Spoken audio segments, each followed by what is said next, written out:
মাত্র 1800 টাকা দিয়ে টাঙ্গর হাওর থেকে ঘুরে আসলাম। কই কই ঘুরলাম, কি কি দেখলাম সব শেয়ার করবো আপনাদের সাথে। সো ভিডিওটা স্কিপ না করে দেখতে থাকেন।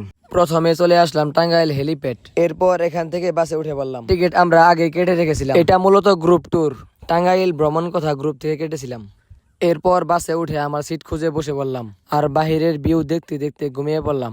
ঘুম থেকে উঠে দেখি কমলাকান্দা ঘাটে আমাদের বাস চলে আসছে। এরপর বোটের জন্য আমরা সবাই অপেক্ষা করতেছিলাম। অবশেষে আমাদের বোট চলে আসছে, তাই আমরা বোটে গিয়ে উঠে পড়লাম। আর সকালের ভিউ এনজয় করতে করতে আমরা টাঙ্গর হাওরের উদ্দেশ্যে রওনা দিলাম। আর ওয়েদারের কথা কি বলবো, এত সুন্দর ওয়েদার পেয়েছিলাম, দেখেন আপনারা।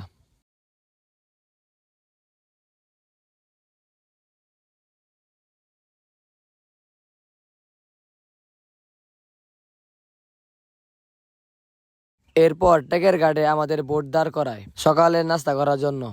ভাই ভাই রেস্টুরেন্টে সকালের নাস্তা করে নিলাম। সকালের নাস্তায় ছিল ডিম খিচুড়ি, এটার টাকা ইভেন ফি এর মধ্যে ছিল। নাস্তা শেষে আমরা জনপ্রতি 200 টাকা দিয়ে একটা মোটরসাইকেল ভাড়া করলাম আর প্রাকৃতিক ভিউ দেখতে দেখতে চলে গেলাম বারেকটিলা ফটোগ্রাফি শেষ করে জাদুকাঠা নদী দেখলাম। এই নদীর পানি দেখতে এত সুন্দর, নামতে পারি নাই তাই খুব আফসোস হচ্ছে। যাই হোক, সেখান থেকে চলে গেলাম সাদা পাথর। এখানকার অনেক পাথর চুরি হয়ে গেছে, দেখতে পারতেছেন। পাথরের ওইখানে ফটোগ্রাফি করে আমরা চলে আসলাম নীলাদ্রি লেক। এরপর বাইকওয়ালা চলে গেল আমাদের রেখে এখানে। আর নীলাদ্রি লেকের ভিউটা এত সুন্দর, না গেলে বুঝতে পারবেন না। দেখেন, এটাই হচ্ছে সেই নীলাদ্রি লেক, যার পানি দেখে নিজেকে কন্ট্রোল করতে পারলাম না, তাই পানিতে নেমে সাঁতার কাটলাম। সাঁতার কেটে এত মজা লাগছে আপনাদের বলে বোঝাতে পারবো না। আর মাঝখানের এই বড়ই গাছটা আমার খুব ভালো লাগছে। এরপর 5 মিনিট হেঁটে আবার চলে আসলাম দুপুরের খাওয়ার জন্য। আর দুপুরের খাবারে ছিল মুরগি, ভাত, ডাল, আলু ভর্তা। দুপুরের খাবার শেষে উঠে পড়লাম হাউস বোটে ওয়াচ টাওয়ারের উদ্দেশ্যে। এখানে এসে জনপ্রতি মাত্র 20 টাকা দিয়ে চলে গেলাম ওয়াচ টাওয়ারে। আর লাইফ জ্যাকেটের জন্য আলাদা কোনো চার্জ দিতে হবে না, ওনারাই দিবেন।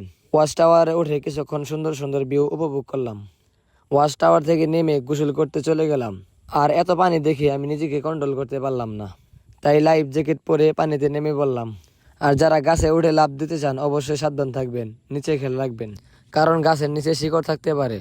আমরা আগে কনফার্ম হয়েছি, এরপরে আমরা লাফ দিছি। এখানে নৌকার উপরে চা বিস্কিট পেয়ে যাবেন। সাঁতার শেষ করে আমরা বোটের উদ্দেশ্যে রওনা দিলাম, কিন্তু আমার এখান থেকে যেতে মন চাচ্ছে না। এরপর হাউস বোটে উঠে কমলাকান্দা ঘাটে চলে আসলাম। আস্তে আস্তে আমাদের রাত হয়ে গিয়েছিল। হাউস বোট থেকে নেমে দেখি আমাদের জন্য বাস দাঁড়িয়ে আছে। বাসে উঠে টাঙ্গাইলের উদ্দেশ্যে রওনা দিলাম। এটা আমার জীবনের প্রথম ব্লগ ভিডিও ছিল। আরো অনেক ভালো ভালো ভিউ ছিল, যেগুলো এই ভিডিওতে তুলে ধরতে পারিনি। নেক্সট টাইম তুলে ধরবো ইনশাল্লাহ। ভিডিওটি ভালো লেগে থাকলে অবশ্যই লাইক, কমেন্ট এন্ড শেয়ার করে দিবেন। যারা ফেসবুক পেজ থেকে দেখতেছেন অবশ্যই পেজটি ফলো করে দিবেন। ইউটিউব থেকে দেখলে চ্যানেলটি সাবস্ক্রাইব করে দিবেন। দেখা হবে নেক্সট ভিডিওতে ইনশাল্লাহ।